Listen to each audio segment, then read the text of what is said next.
حضرت عبدالقادر جیلان کی سچائی کا حیرت انگیز واقعہ۔ حضرت شیخ عبدالقادر جیلان بچپن ہی سے نیک سیرت، حق گو اور سچائی کے پیکر تھے۔ آپ کی والدہ نے آپ کی تربیت میں خاص توجہ دی تھی، جس کی وجہ سے آپ کی شخصیت میں ایمانداری، دیانت اور تقوی کا رنگ نمایاں تھا۔ یہ واقعہ اس وقت کا ہے جب آپ بچپن میں علم دین حاصل کرنے کے لیے بغداد جانے کے ارادے سے روانہ ہوئے۔ والدہ کی نصیحت۔ جب حضرت عبدالقادر جیلان نے بغداد جانے کا ارادہ کیا تو آپ کی والدہ نے نہایت محبت سے آپ کو نصیحتیں کیں۔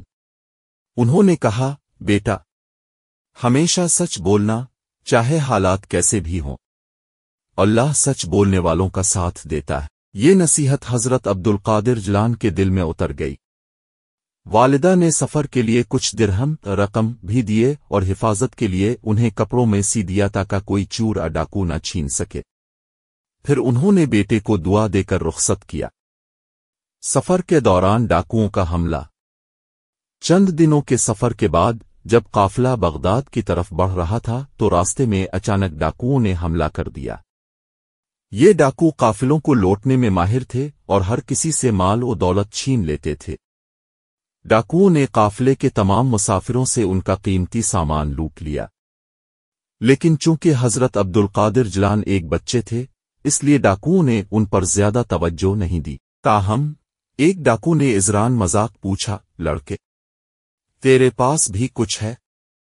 حضرت عبدالقادر جیلان نے بغیر کسی جھجک کے فوراً کہا، ہاں، میرے پاس 40 درہم ہیں جو میری والدہ نے میرے کپڑوں میں سی کر رکھے ہیں۔ یہ سن کر ڈاکو حیران ہو گیا۔ اس نے سمجھا کہ شاید لڑکا مذاق کر رہا ہے، لیکن جب اس نے غور سے دیکھا تو واقعی درہم وہاں موجود تھے۔ سردار کے سامنے پیشی۔ ڈاکو اس حیرت انگیز سچائی کو سن کر اپنے سردار کے پاس گیا اور تمام واقعہ بیان کیا۔ ڈاکوؤں کا سردار نہایت حیران ہوا اور حضرت عبدالقادر جیلان کو اپنے سامنے بلایا۔ سردار نے پوچھا، بیٹا، تم نے سچ کیوں بولا؟ تم تو جھوٹ بھی بول سکتے تھے اور اپنی رقم بچا سکتے تھے۔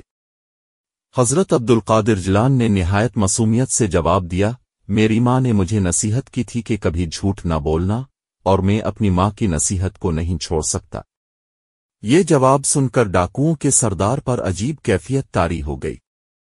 اس نے کہا، یہ ایک بچہ اپنی ماں کی نصیحت پر اتنا قائم ہے اور ہم برسوں سے اللہ کے حکم کو توڑ رہے ہیں۔